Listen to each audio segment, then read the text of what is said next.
Welcome to Focused on Forward.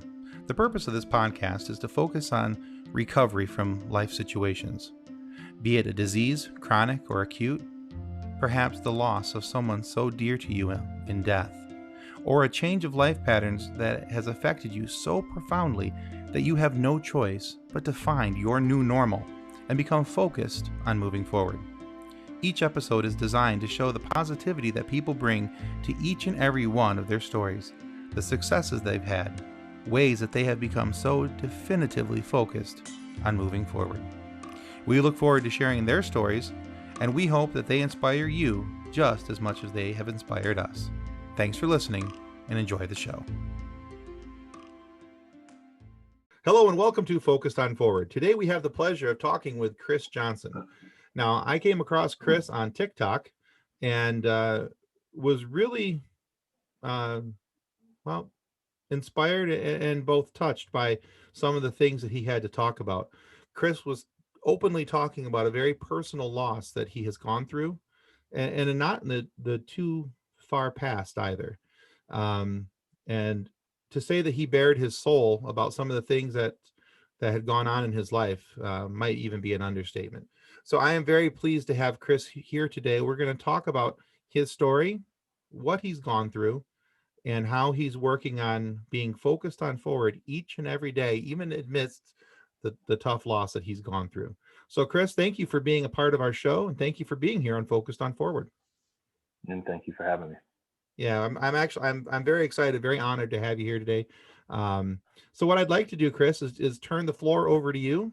I know this is your first time on a podcast. We're happy to have you here, but if you could, please share your story with us about yourself, your wife, and your family.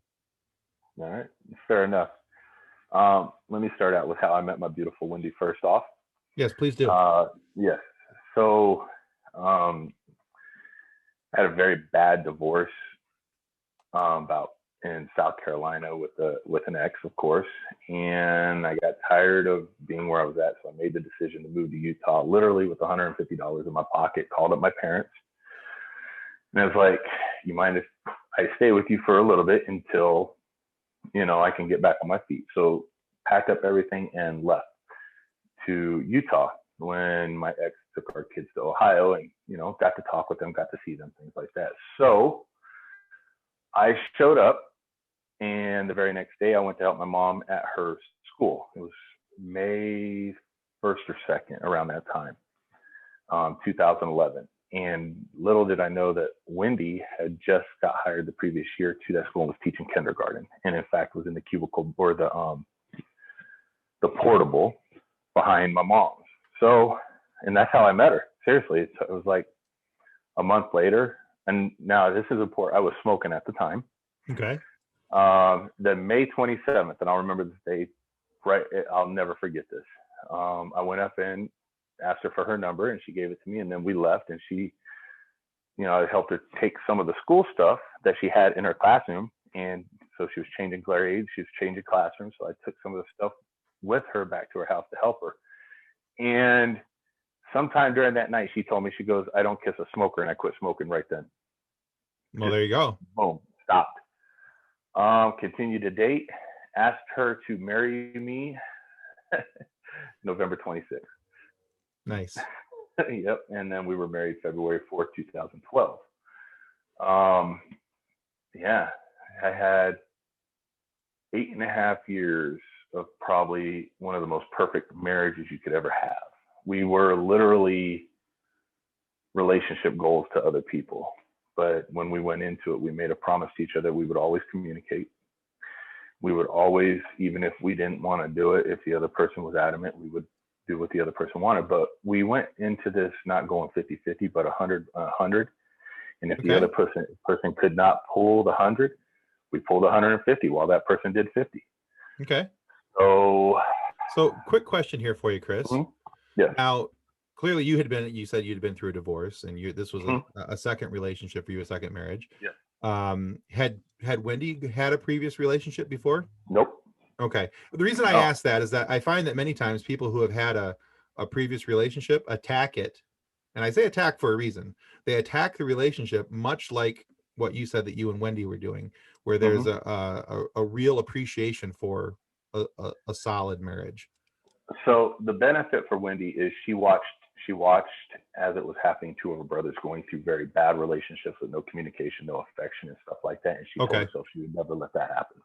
Okay. Well, But she that'll was do it also too. very picky.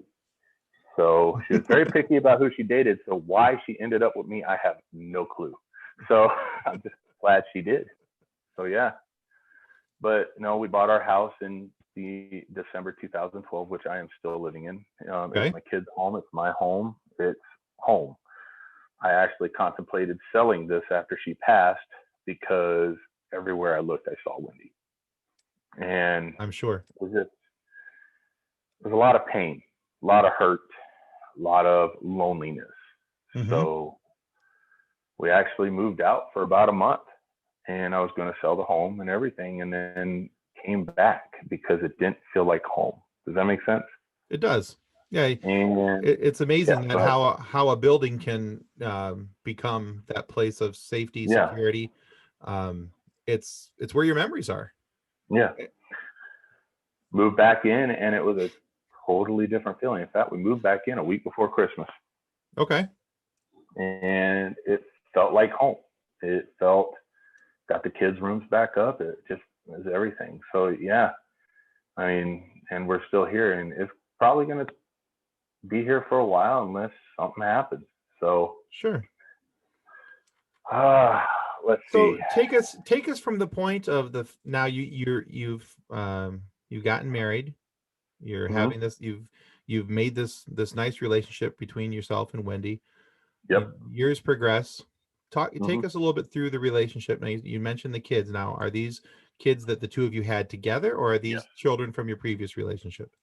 So from my previous relationship, I have two beautiful daughters that are adults now, living great Okay. lives. We talk all the time on the phone. In fact, they come out when they can. Wonderful. I haven't had a chance to go out there because of the cancer with Wendy. Okay. And then, as you know, with COVID over the last year. So, Oh yeah, yeah, of course. um, no. So when we moved into this house, Tayson came. So we moved into this home 2012. Tayson was born 2014. So we actually planned, Tayson, my little 6-year-old. And then my 3-year-old, here's the thing, my little Miss Catherine, my 3-year-old, she is the reason why I got 3 more years with Wendy. Okay. If it wasn't for Catherine being born, I probably would have lost Wendy 6 months after June in 2017 because Catherine is the reason we found the tumor. Oh wow. Yeah. She didn't have it when Catherine was conceived. So it was fast growing colon rectal. And when we found it, it was the size of a smushed tennis ball. Oh my. Yeah. That's how quick it went. So because of Catherine being born, we thought it was hemorrhoids, internal hemorrhoids. And that's what the doctors were saying too. They thought it was that until they went in to actually do the examination and actually start removing it. And they found the tumor. Oh okay. So because of that, I got 3 more years, and I made a decision the minute we found the cancer, that I was going to do everything in my power to take advantage of every moment I had with my wife, no expense spared. So, but here's the good news: when I made that decision, the day that we found out that she had cancer, the very next day I got the job offer for doing the job that I am doing now, which was work from home and doubled my income. And it allowed me to travel. And during the summer, it allowed me to be home with the kids. It allowed me to stay home and take care of Wendy in those last couple of months when she really started going downhill. So Well, somebody that's a was looking out godsend. for our family. Yeah, that's a godsend right there. That's a beautiful Yep. thing. So yeah, it happened all at once. Graduated school, found out that we had cancer, and then got the job, which allowed me to, have the no regrets. So Yeah. yeah, and that's So pretty much how our story to up to when we found out about cancer. okay. So now you gotten up to the point where you discovered cancer. Now, Hmm. how long was her battle? 3 years and a month and a half, That's a almost long to the day. that's a long time to fight cancer. Yeah. So we found the cancer in June, and she passed away July 19th of 2020. No, man. We did, so originally we did the radiation, and we did the chemo treatments, and then we did the surgery with the Huntsman Cancer Research Center up in Salt Lake City, which, by the way, is, yeah, very grateful to them. They are one of the top cancer places out there, and really appreciate all of the staff, the doctors, everybody that worked on Wendy. I got to know that place very well. I'm sure. Very well. Anytime Wendy went in, it was usually for 10 or more days. So like you, yeah, I know what it's like just to come home and take care of yourself and then go back to take care of your loved one, you know? Yeah, absolutely. So, yeah. Then we got cancer free, actually. So we had a year of a battle with the cancer, and then we got cancer free for a year. Okay. And we traveled. By the way, just after all the surgeries and stuff, my beautiful Wendy, she had a colostomy bag. Okay. Permanent colostomy bag, and she worried about it so much. But here's the thing, you know, I didn't pay attention to that because that woman was just always beautiful to me. Always beautiful. At that point, what would it matter? Really? Yeah, exactly. It doesn't matter. It really doesn't. In fact, I saved a little bit more on toilet paper is how I used to joke with her. Yeah, you know, but you know what? Yeah. And our out of pocket was always met within 2 months afterwards. So it was like, take advantage. If you need surgeries, if you need something, let's do this, you know? No, I That's I how think I had it's to look at it. I think that's a wonderful way to look at it, and the fact that you know, I hope that more people would look at that like you do. It doesn't matter what that is. You had more time with your wife, and I think that's Exactly. I think that's what you have to find the silver lining in things. Even Yep. when something's bad, there has to be a silver lining. It's what helps power you through. Yeah. So we made the decision to buy a trailer and a truck, and a bigger truck. I had to upgrade my truck. Okay. And we traveled over the summer. She taught, so we took 2 months and just traveled. You know, while I worked, we went. In fact, you know, we went up to Oregon and Washington State, and a little bit of it was a little bit selfishness because I wanted to go hunt Bigfoot. And she was all for it. She loved all my little quirks and everything. And so, yeah, that's how we did that. And I don't regret a single moment. I don't regret any of the debt. I don't regret any of it because I have these wonderful memories of and pictures and things like that I will never give up. I'll never be able to attain with her because of her passing. So honestly, the only real regret I have is I wish there was more time in the day to spend with Wendy when we were going through that. I appreciate that. Yeah. No, I think that's beautiful. You know, at the end of the day, what's money? You know? No, really, it is. That's all it is. You know, I with what we went through with my daughter, you know, I tell a story to some people about we had come out of the ICU and we went to the to the rehabilitation hospital. Yeah. And I hadn't seen my daughter smile in weeks. And we have this wonderful foundation here in Michigan. They're called Wish Upon a Teen. And for anybody who's listening, if you want to, you know, please donate to cancer, the American Cancer Society, donate to the cancer hospitals that you hear being talked about. They are doing amazing work. But then there's also groups like Wish Upon a Teen, who has a very special place in my heart. While we were gone off to therapy, they redecorated my daughter's room.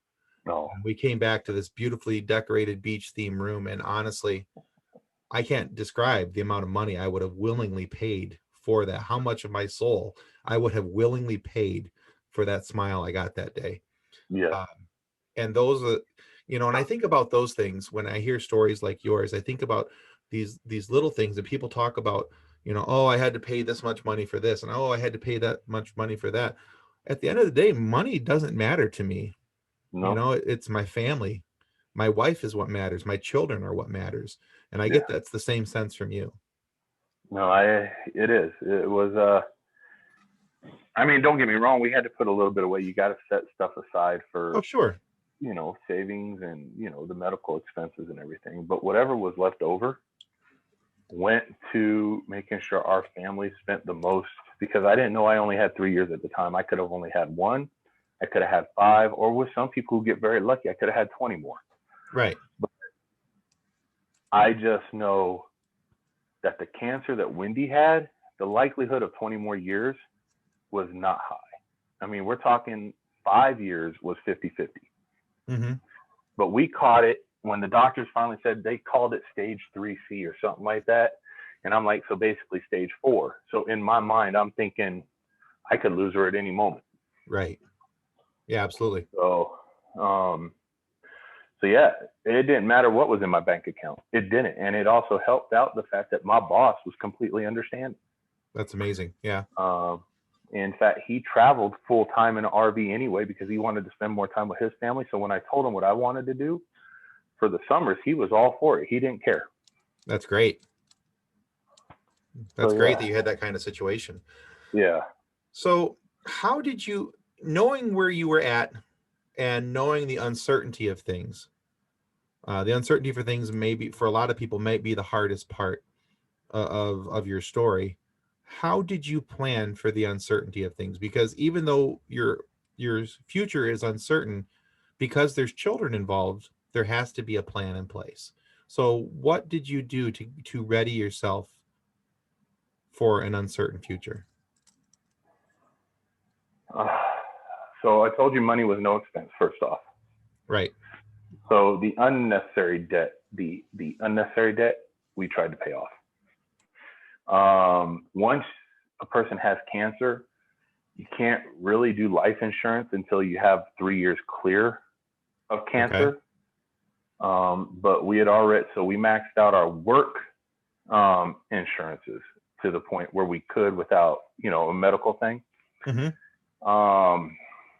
Then we started looking to family. My mom retired. Right, she was not sure, but she had made the decision before actually I knew it, that when the school year ended, she said, I'm going to retire. We already knew Wendy wasn't going to make it through the summer. Okay. She wanted to make it to Christmas. So my mom retired to help me out with Tuesdays and Thursdays. Her mom takes the kids on Wednesdays. The support system. I'm also, just so you know, I am LDS. Okay. So I had support from the ward. Okay. A lot of people coming over, dinners and stuff like that, especially when I was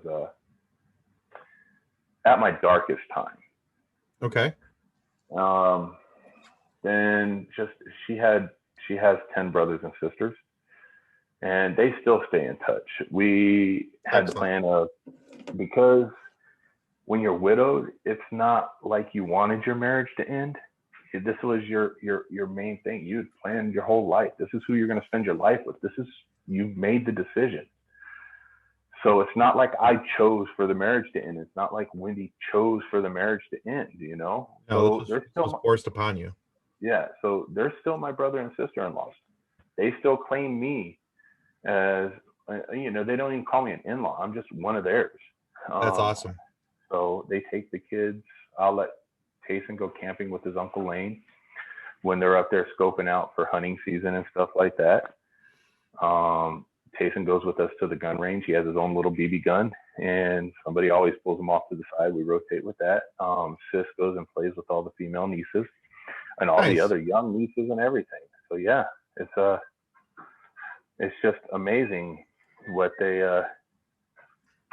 yeah. And then we have, speaking of which, she just walked in, but an amazing person. One of my older nieces, she stays with us while she was going through school because she went to Weber State right down the street. Okay. And she helped out as Wendy was going through. When Wendy started really getting bad, she'd help out with the kids, or she'd watch the kids, or she would, when I had to leave, when I had to travel to Colorado for work,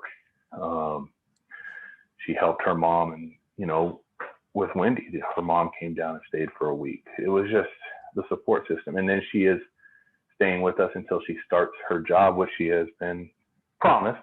She's just going through the security clearances right now. Okay. About the middle of March. So she helps out with the kids. So Nice. a lot of family, if you can't depend on family, it's probably going to be a lot harder. But if you can make those preparations with family knows what's going on and make sure that you do everything that you need to do, your support system is probably going to be one of the biggest things that affects how you react after the passing of a loved one. Okay. My personal feelings. So yeah. Okay. So yeah, that's how we prepared. Okay. We knew it was going to happen.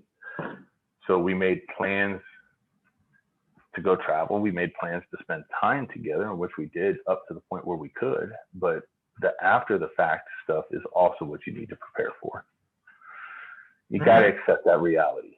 Right. Yeah, because it's not that it's a secret, or it's not at that point. It's something you have to start planning for, because it's one of those things that's blatantly right there in your face. You have to know that it's coming.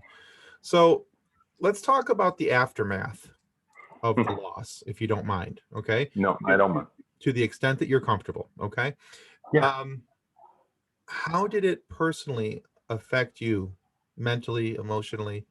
What was the aftermath for Chris? So let me start with, this is how fast it happened. Sure.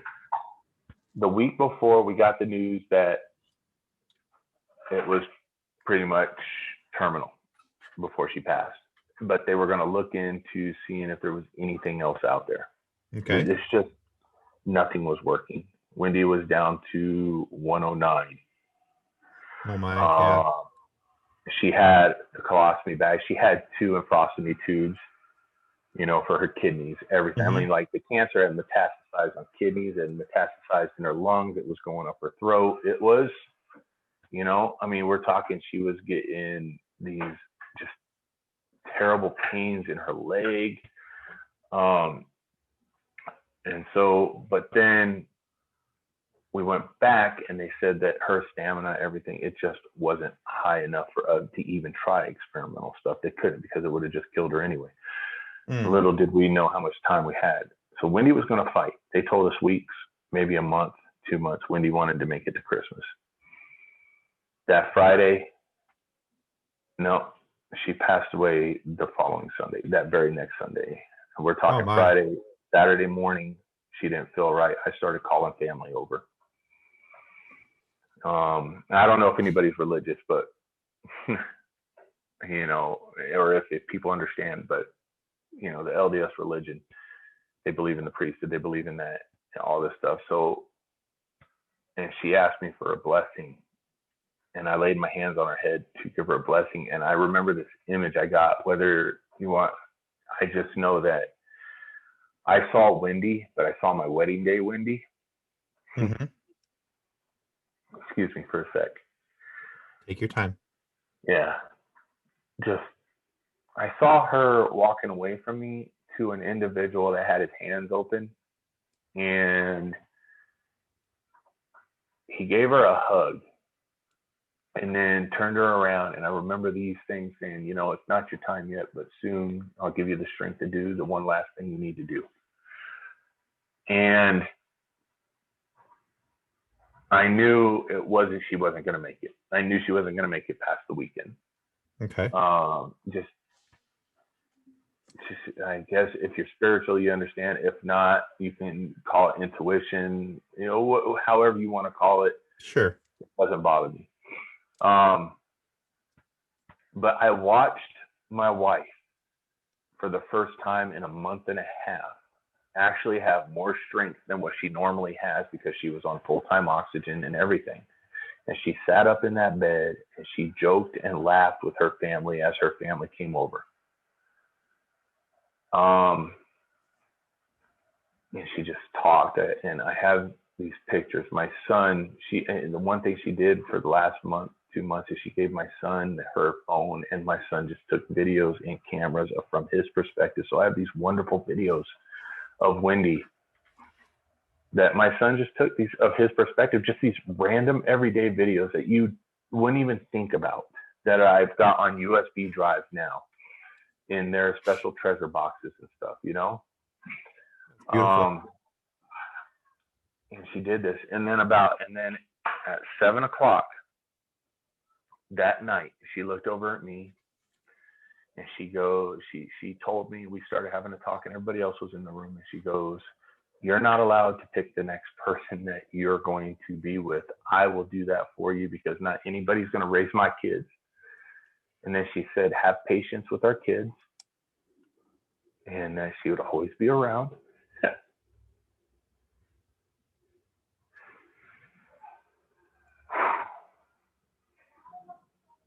She told me she loved me, and just asked that I hold her. So for the next 26 hours, I held her in our bed while we put her on the hospice drugs.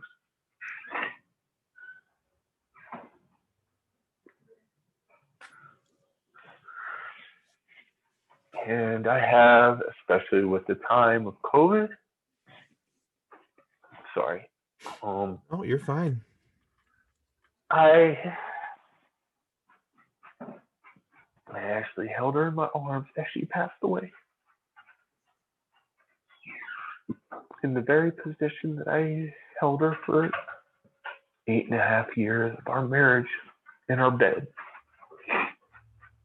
the best comfortable way I knew how. Okay. And I made her that promise that I would not let her pass alone. And that is probably by far the hardest thing that I've ever done.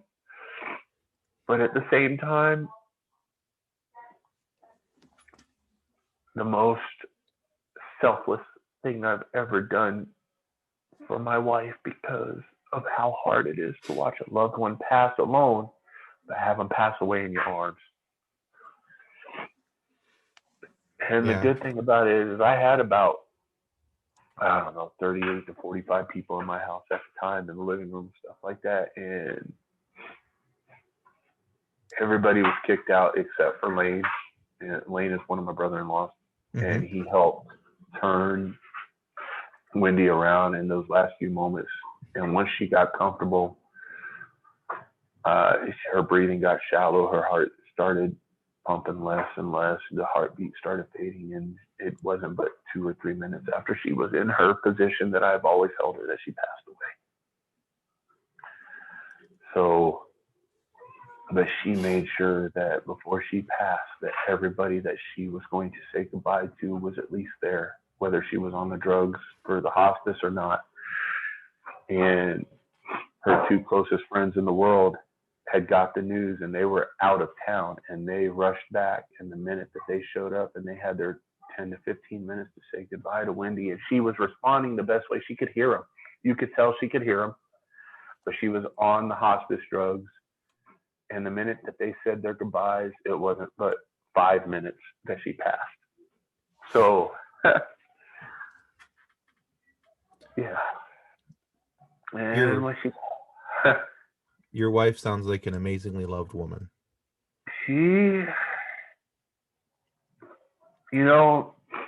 whether you believe in soulmates or not, I honestly believe that woman was put on this earth for me.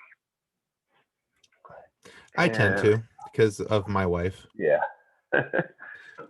I don't know what I would do without my wife. Wow. Yeah. Your story, it's very emotional and very, it's a hard one to listen. And I will be honest with you, and everyone who's listening, I think this is the first time I've cried during an interview. It's very emotional, and I respect the world out of you for being willing to come on and talk about this and share your story. Well, I believe, here's what I believe, and it's one of the reasons that I'm so open about it on the TikTok platform. I know how dark of a place that depression hole is after you lose somebody. I know where my thoughts went. I Okay. know exactly where my thoughts went. It was almost to the point of I was probably a few minutes away from calling my dad to come get my gun. Okay. That's how much I miss my wife.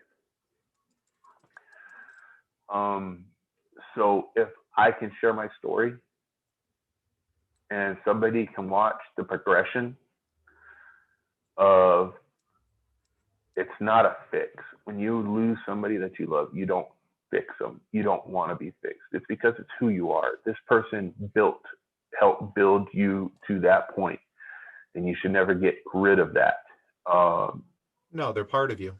yeah. So it's never a fix, but the progression of, I don't know if I want to use healing, but acceptance, managing your loss.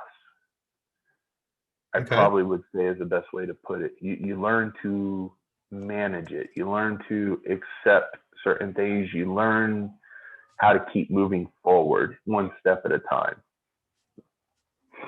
Um, so if I could put that story out there, and somebody else who is probably a little bit further gone than I was, maybe a little bit deeper down that hole, Sure. would know that they're not alone, um, and just save this world from losing somebody else, just one person, then all the hate, all the toxicity, all the backlash that I would get from putting that story out there makes it worth it. That's beautiful. I like that. Okay. So let me ask you a couple questions that I like to ask every single person who's ever Okay. sat in the hot seat that you're sitting in. Okay. Okay. Um, Looking back over your experiences, what Okay. single greatest lesson you've learned?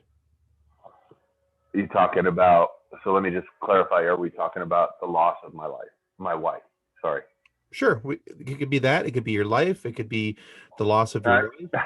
It can Okay. be, So anything up to this point. What's the single greatest lesson you've learned when you look back on your life? do not take advantage. Do not just get comfortable with how things are. Take advantage of every moment that you have. Um, if I had not decided to go to school and had such a huge thing and just devote my time to going to school and being with my family, I would not have been able to be in the position that I was when we found out that Wendy got cancer. Okay.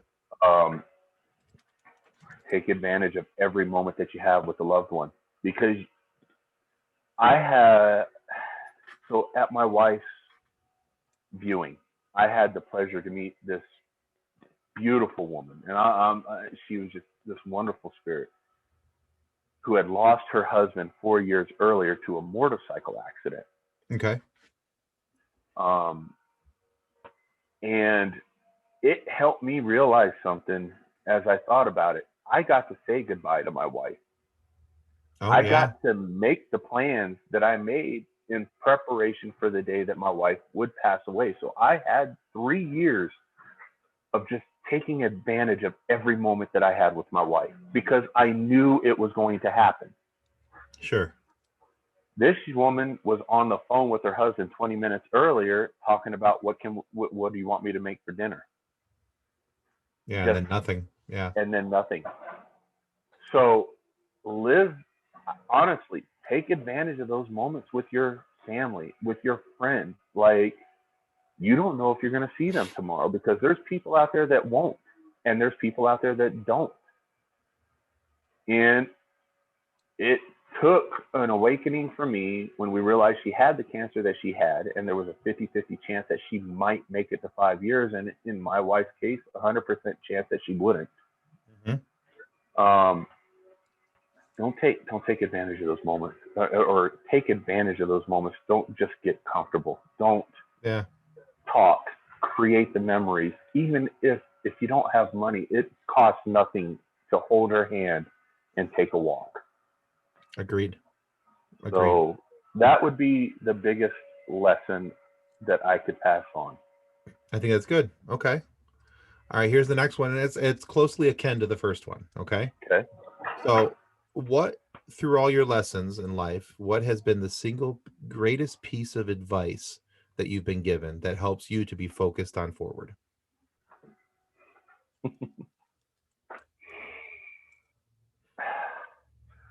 Life is not always fair, but do not, and I will reiterate, do not let that stop you. Okay.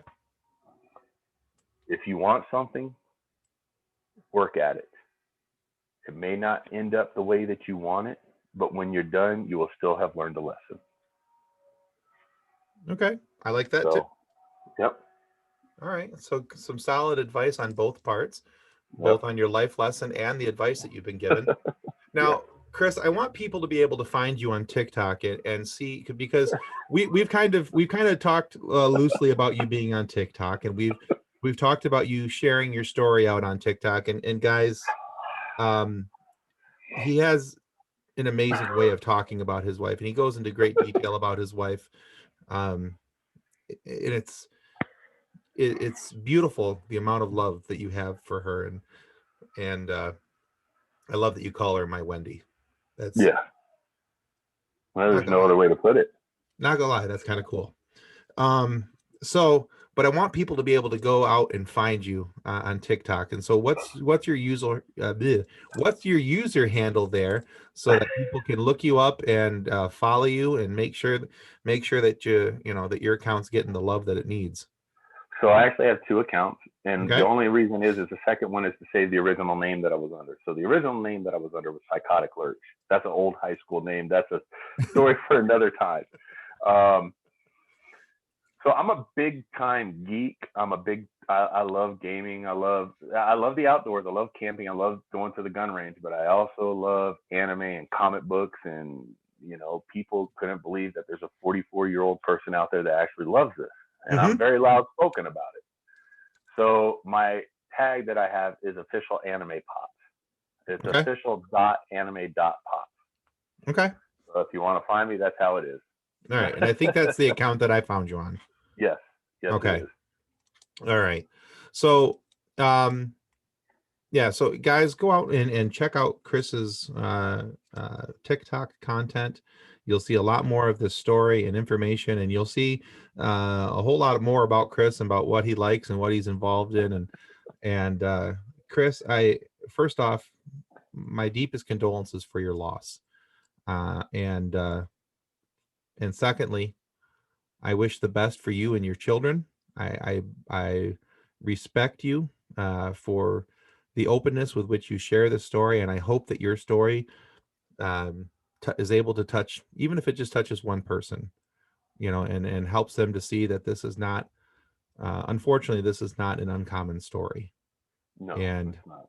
And that hopefully somebody hears this and goes, you know what, I want to donate to the American Cancer Society, and help them find a cure for this.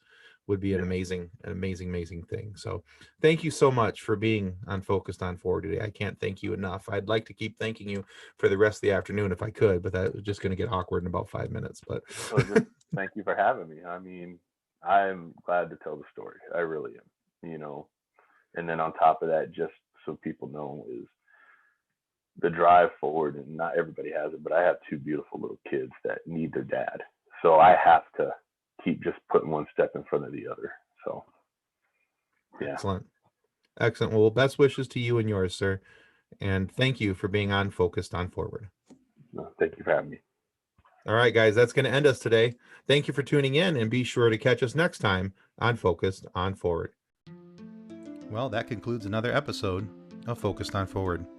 To be a guest of Focused on Forward, you can reach us through Twitter at podcastfof, through our Facebook page named Focused on Forward, or through email focusedonforward@gmail.com.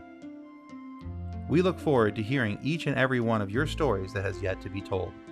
So until then, be safe, be kind, and be loving to one another as you stay focused on forward.